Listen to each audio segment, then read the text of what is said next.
Hello, Granny Hanny's babies. This is a book called The Lottery Rose. It's by Miss Irene Hunt. It's a sad story, but I think you can learn a lot from it. So pay attention and we're going to learn some new things. Maybe new, hopefully.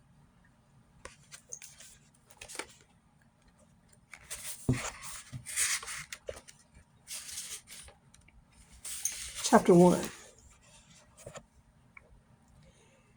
He bent over the book on his desk, hunching his shoulder blades together so that the partially healed cuts on his back would not stretch apart, carefully keeping his shirt away from the raw wounds beneath where even the slightest fraction or friction caused a burning pain.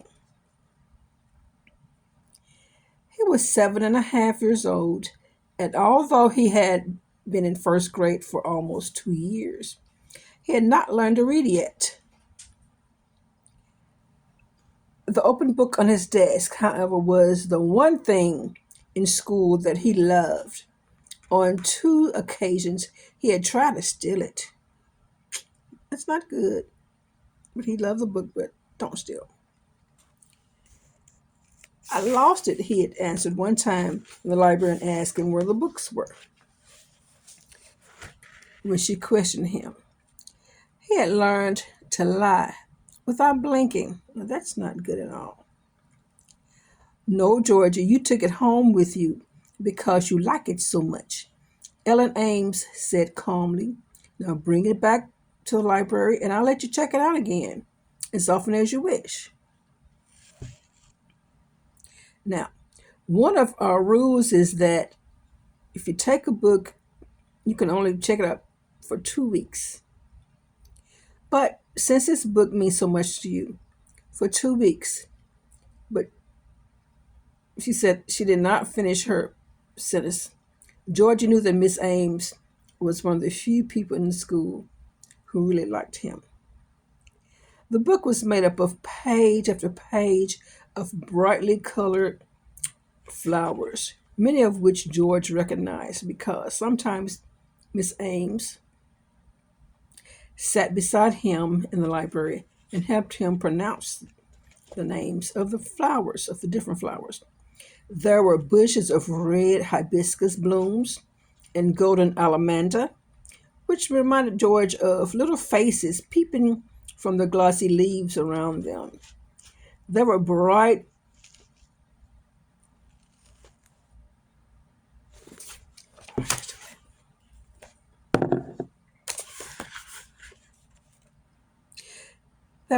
Ixora, hedge after hedge full of orange clusters, seeming not to mind the heat of Florida sunlight in the least. And there were masses of tangled carissa, holding up tiny white blooms, which looked, Miss Ames told him, a great deal like snowflakes. She had only seen flying down from the sky when she lived in a strange place called up north. Finally, there were the pages George loved the most. Those glowing with roses, thousands of them, bushels and tons of roses, so beautiful that he ached to be among them, maybe to whisper to them if was no one around to make fun of a boy who loved flowers. As he looked at these pages, George's fears left him for a few minutes. He was able to, as he stared at the roses, to draw a long breath and to feel something quiet and good stealing all through his body. His mother and Steve seemed to get lost in his thoughts. So did all the kids in the classroom. So did Miss Cressman. Miss Cressman didn't like George. She got mad at kids who didn't know the words that she pointed to. Her she wrote a long list on the blackboard. She got especially mad at Georgie because he played hooky and lied and he set fires. It's not good. Once He set a fire under Miss Christmas' new car. Oh no! And there was a big row. It's spelled the same as ROW, but it could be pronounced different ways and mean different things. Okay. It set up a big row when he set a fire under her new car. The principal office with principal and Miss Cressman and later the police, all yelling at Georgie and trying to make him say yes, that he had nothing, that he had done it, and got madder every minute because he wouldn't say it, and they couldn't prove that he was lying. So after that day, Georgie got so mean that Miss Cressman moved the desk to the back of the classroom where he couldn't bother the other kids. And sometimes the whole day would go by when she wouldn't say a word to him or even try to make him learn to read. On those days, he could just look at his book hour after hour and love the pictures of flowers and feel so safe. Well, one day when the class had kind of a game instead of work, Georgie closed his book and listened to what the others were saying. Miss Cressman asked all the children to think of something they liked best and then to talk about it with the others. She asked one kid after another sometimes. She would even laugh at a little at the things they said. She might have skipped Georgie altogether as she pointed around the room. But one girl said, Miss Cressman, hey, you didn't ask Georgie. You forgot to ask him what he likes. And so Miss Cressman asked him as she did the others. She didn't really want to. Well, they had all kinds of answers about the things they liked best. One of them thought the smell of gasoline was nice, and one girl thought the feel of a kitten's fur was the best thing that she knew. Someone liked the sound of an air conditioner whirring away on a hot night. And one boy said his favorite thing was the taste of beer left in glasses after his parents and their friends had finished a card game. Well, Georgie was afraid to answer when Miss Cressman pointed at him. But he did after a few seconds and in a low voice while he stared down at his book. I like flowers, he said. He said, blushing because he guessed that the mean people were not supposed to like things like that. Well, then when the other kids saw him blush, they giggled the way they always did when he couldn't read the primer stories or say the words Miss Cressman wrote on the board. George put his head down on his desk and tried to drown out the sound of giggles by holding his hands against his ears. He wished Miss Cressman would make them stop and just say, You mustn't laugh at Georgie, the way she told them they mustn't laugh at Alfie when he stuttered, but she didn't. She didn't care if they laughed at him because he was dumb and mean and set a fire under her car. He didn't care whether Miss Cressman liked him or not. But strangely, a small sigh forced itself up from Georgie's chest and raised his head and looked at her. He was scared by a deep burn on the he was scarred by a deep burn on the left side of his head, which left him partly bald, with a crumpled ear and a streak that looked like fire running down the back of his neck. He didn't remember getting the burn, but it happened when he was still a baby. His mother told him that the scarred and crumpled ear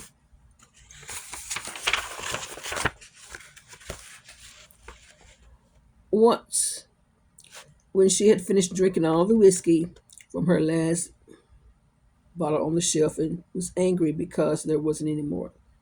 It was when her whiskey was gone that Rennie Burgess hated her child most. So sad. Mothers shouldn't hate their children. Fathers either. That's so sad. I feel so sorry for Georgie. Well, you was yelling that day, Georgie, till you drove me and Steve really crazy. So Steve said he'd give you something to yell about. And he did. He gave you plenty to yell about. She looked at Georgie and made her eyes narrow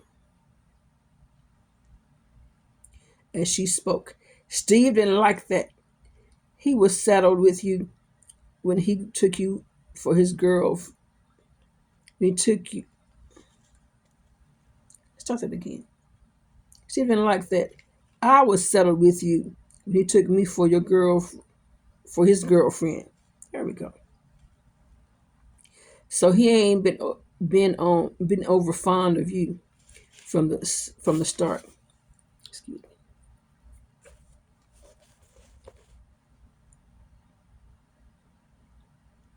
You and Steve ain't going to be close friends, Georgie, she said, laughing. All that. And Georgie ran from her, rushing down the back stairs. Excuse me, and her hiding place.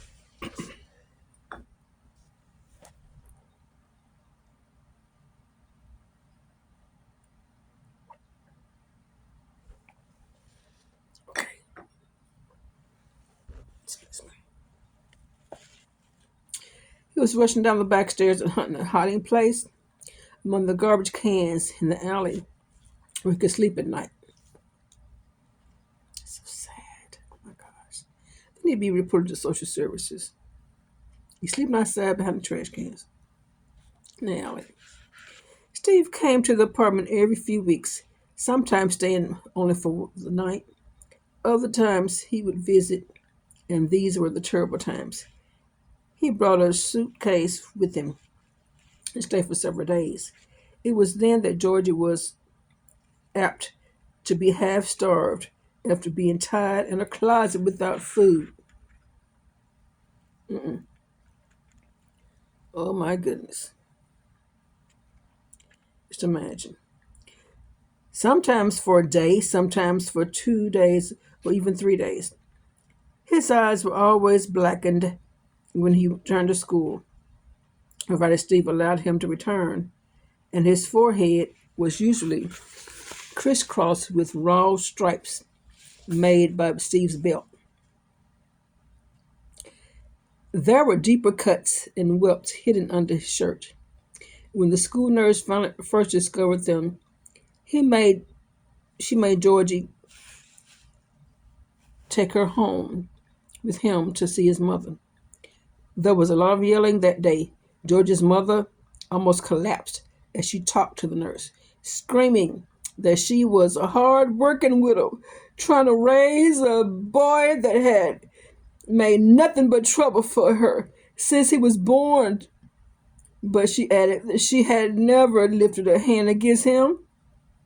The welts and bruises on his back that had been made by a gang of big boys, big kids in the neighborhood who made a practice of beating up on smaller kids. That's all. That's what it was. No, if that's true, she should have reported to the police. They need to be arrested. Just because it's a school thing, people should you should go to jail. If it's on the street or neighborhood, you should go to jail when you hit somebody. George himself was silent when he was questioned, only shaking his head and staring past his questioners. The school librarian had taken him aside sometimes when she when his battered appearance was worse. Who hurt you, Georgie?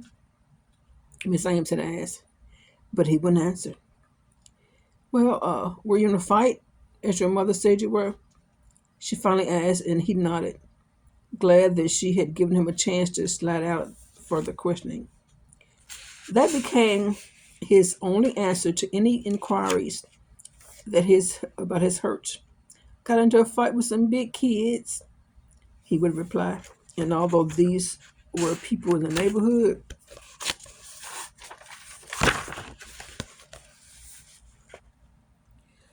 building, the neighborhood building where he lived, he knew better.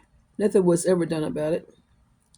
He had been taught from his earliest years to feel a deadly fear of what would happen if he ever told on Steve. "He'll kill you, Georgie," Rennie Burgess told her son when he was hardly born, hardly more than a baby, and she repeated her warnings over and over and over from that time on. "Steve's not going to stand for a kid whining on him. He'll kill you if you ever say anything against him. So you be smart, Georgie. You keep your mouth shut about Steve. She's evil. Now, just because she may not have been the one beating Georgie, she's just as guilty because she didn't report it. That's the way it is. If you see somebody doing something wrong, don't let them know you're going to tell it. But you tell it, or you're just as guilty as they are. That's in the Bible. Okay? Believe it. All right. Fear of Steve was never completely out of George's mind, awake or asleep. It was always there, but it was furthest removed when he sat quietly in his seat, far in the back of the room, away from other children, and looked at that book Ellen Ames allowed him to keep week after week, in spite of any rule. There were no more people in the pictures. There were no people in the pictures, just, and Georgie liked that. A few people were sometimes kind, but most of them were dangerous. But a world of flowers and trees and fields of woods and quiet rivers brought a comfort to him, which allowed him to smile to himself, helped him to become deaf to Miss Christmas' voice. One of the pictures he loved best was a soft green was in soft green. It reminded him of when the gray fog rolled in across Florida's Florida scrub and color met with moist air. To them, a little bit more light. Let me adjust this a little bit. Okay. The two of them swirling together until color and witness became one of the same. He wondered if he might not be able to hide in the misty green of such a place, and the prospect brought a lovely wave of wishfulness to him. Georgie stared at the picture and tried to imagine the comfort of being safely hidden from his mother and Steve in the fog and greenness. Pictures from the book were ones to keep in his mind. Then, when he burrowed down in his bed at night, covering his head with a sheet, his bed was the safest place in the apartment, since Steve seldom bothered to look for Georgie when the boy was out of sight. I was hearing Georgie's It was hearing Georgie's shrill cry of fear that caused Steve to take off his belt and bring it down fiercely on Georgie's back. And so Georgie tried desperately to keep out of Steve's sight. Sometimes in the alley in the back of the apartment building, sometimes curled up like a snail, as small as he was able to make himself under the sheet on his bed. To have pictures from the flower book in his mind during the hours of darkness, to have something good to think about while his mother and Steve laughed together or fought and screamed at one another. It was another. This was so. This was something that was important. His joy in looking at a page of full-blown roses in his book was brought to a sudden end when Miss Crispin stopped at his desk to scold him for not attempting to do the assignment pages in his workbook. He stared at her for a second as if he did not recognize her, like, who is this woman? Why is she talking to me? Then, giving up his dream of peaceful gardens full of roses, he opened the reading workbook on his desk. "You haven't tried, Georgie. You never tried," Miss Christmas said. She pointed to a line of 4 pictures: a tree, a turtle, a train, and a thimble. Say the names to these pictures, Georgie. Repeat them after me, she ordered. Then he obeyed. When he obeyed, she said, now, place an X under the picture that began with the same sound.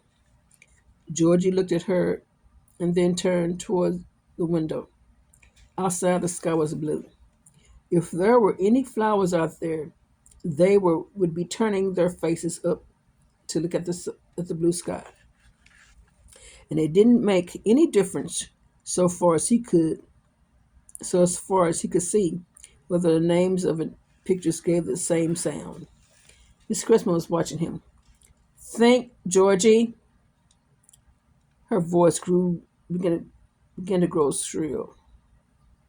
With pictures, which pictures, which shrill means like a high pitched voice, like she's just screaming, she's out of control. Which pictures should have an X place under them? Now do a little thinking and get to work. She walked down the aisle a short distance from him, and Georgie seized the crayon on his desk. Here, excuse me. Here are all your D word X's, Miss Cressman. He was cursing, okay. He said to himself, okay. And he made a heavy, angry X under every picture on the page. When Miss Cressman came back to his desk a few minutes later, she picked up his book and, after a glance, tore the worksheet into shreds and crumpled them into a tight ball. Then she and Georgie glared at one another until somehow Georgie was the winner. They just stared down. Georgie was the winner because Miss Cressman finally looked away from him, and seemed to study her hands before, just like it's like she might want to hurt him. Georgie thought as if they would like. Hold on. Her hands were white with long, rosy nails. They looked, Georgie thought, as if they would like to scratch a boy who couldn't read a single word. The long nails pointed out at him. Georgie often thought of ways in which a long, rosy nail might suddenly be broken. When the bell rang for noon intermission, sometimes we might call it gym or playground time. So he hurried, when the bell rang for noon intermission, he hurriedly got off the school ground and into the alley back of the building where he lived. There he kicked over a half dozen garbage cans and yelled back at a woman who came out on the balconies and threatened to have the police come and haul Georgia off to jail. He shrugged at the woman's threats, but he kicked no more cans and slowly made his way down to the apartment where he lived. At the entrance, he was no longer the impudent boy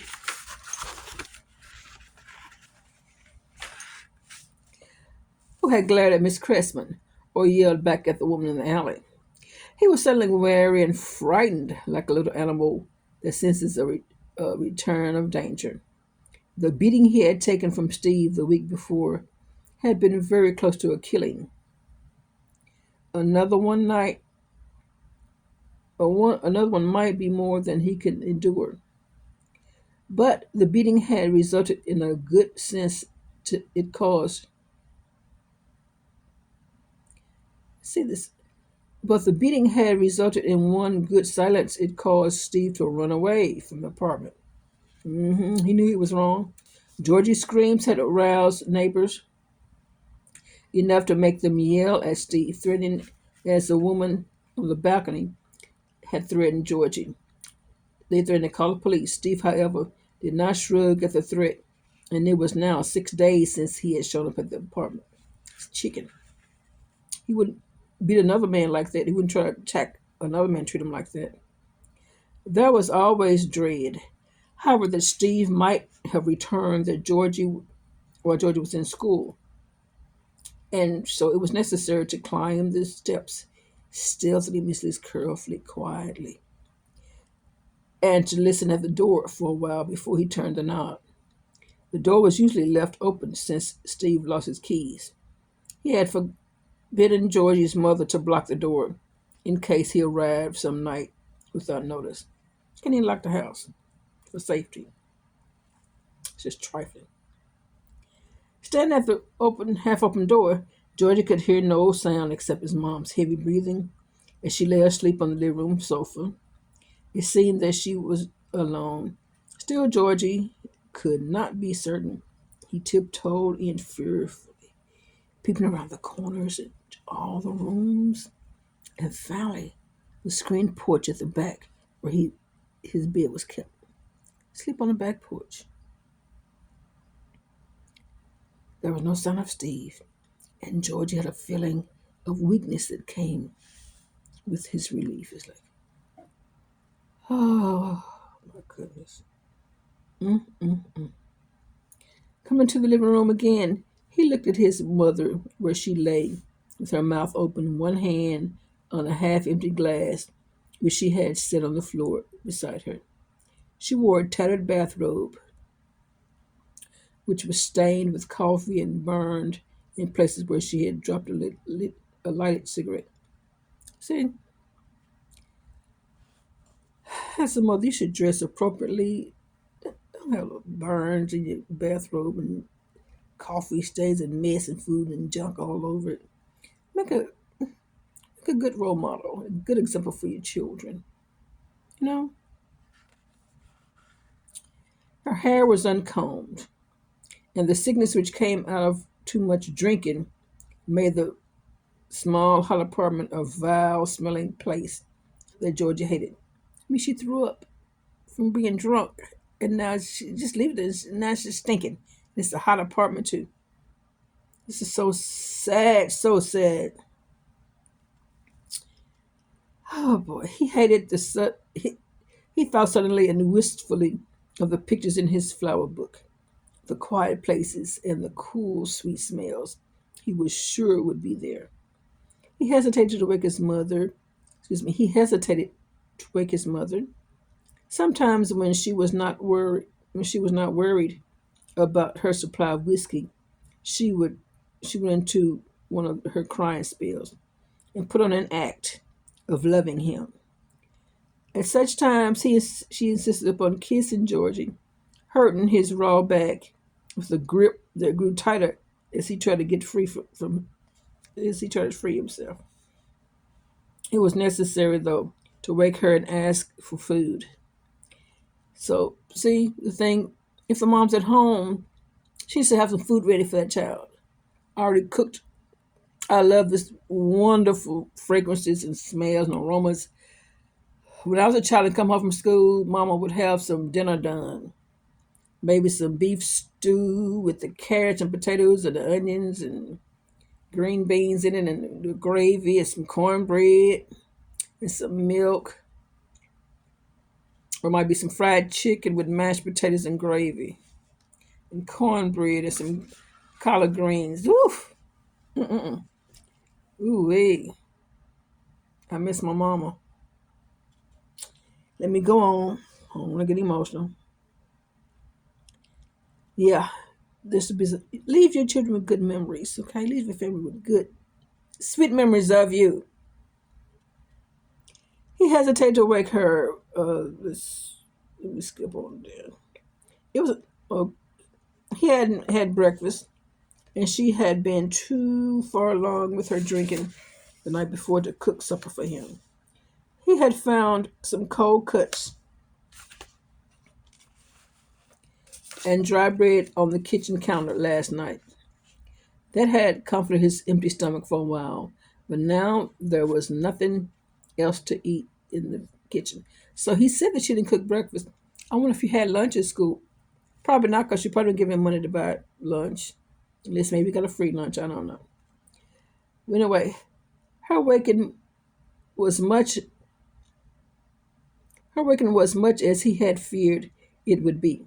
She rolled over on her side, pulling him to her, weeping noisily as she ran her hand across his cuts on his back, while he declared, while she declared that Steve would never be allowed inside the apartment again, that she would never have another chance to he would never have another chance to hurt her boy. She seemed to forget the times when she had joined Steve in torturing him, or had sat with a drink in her hand, not caring whether Georgie lived through the beating Steve was giving him or not. Georgie never hated her so much as he did on those occasions when she kissed and cried over him. "You're an old liar," he thought bitterly, but he did not speak. He needed food, and she was his only hope. Rennie Burgess continued her blubbering promises to Georgie, even after he pulled himself away from her. "If that brute ever comes back, if he ever dares to show his ugly face here again, Georgie, we'll call the police and have him put off to jail. There'll be just Mama and her little boy here, but just the two of us. How we be able to live, I don't know, but we'll manage somehow. Mama will have a new lock put on that front door, and her boy won't ever need to be afraid again."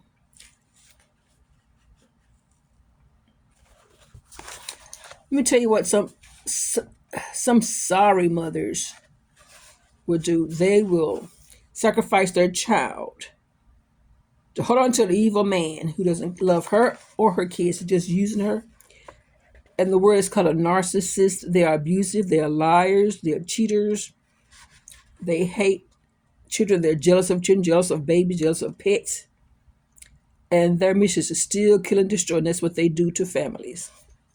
The woman is better off by herself. She finally get a job and take care of herself and her kids and live free. No contact once you kick him out. I know what I'm talking about. Now, here we go. "Here, my little love. Here's the last of Mama's money to buy something for her boy at the grocery. A can of pork and beans, maybe. What kind of nutrition is that? Wouldn't that be good? Hurry now, and if Mama has the strength, she'll go to the kitchen and make some coffee." Beans and coffee. "Watch the change, Georgie. There'll be a little enough, but watch it and bring back every cent home to Mama." Georgie ran out of the apartment, rubbing his mouth to rid it of the moisture left by her kisses. The grocery store was only 2 blocks away.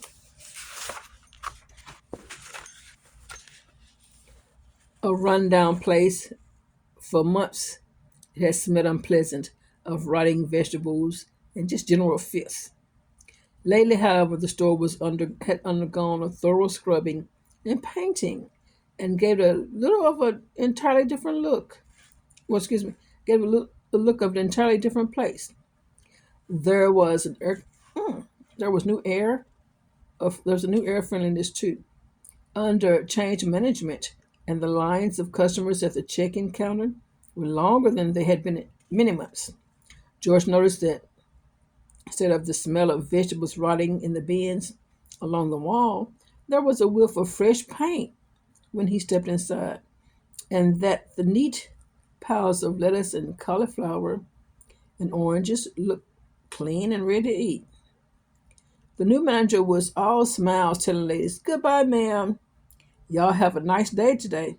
Now, he even had a friendly, "Hello there, little boy," for Georgie, who ever bought anything more than more than a loaf of bread and a can of beans. Georgie, however, was Georgie, however, made no reply to the manager's friendly greeting. Instead, he glowered and scuttled on down another aisle out of the man's sight. Actually, the manager had a rather mild looking face. He was tall and dark, and his height, his age, his dark complexion were for Georgie's were for Georgie too much like Steve for comfort. The man's smiling words, excuse me.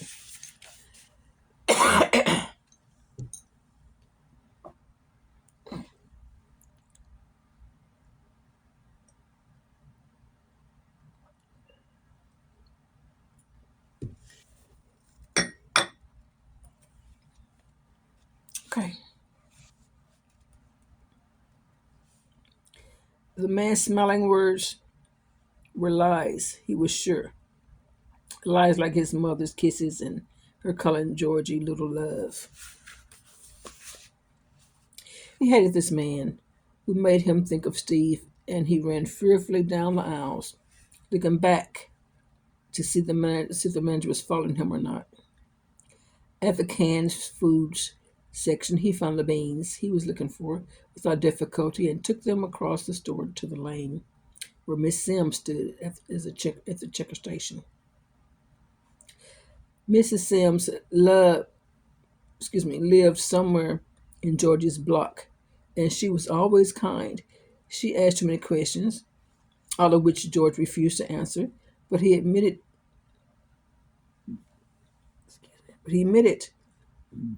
sorry, he admitted to himself that Mrs. Sims was nice. Once she had taken him to a movie for children at Christmas time, and Georgie never forgot how wonderful it was. She smiled at him that morning when he came up to her station. How are you, Georgie? She asked. He ducked his head slightly to indicate that he was all right. She looked at him thoughtfully for a time, and Georgie knew what she was wondering about the latest cuts and bruises on his face. She didn't ask about them, though he was glad of that. She rang up the cost of pork and beans and handed him the change. Then she tore a small piece of cardboard from a big roll, sat the cash register, and gave it to him. Now look, Georgie, can you read numbers? She asked.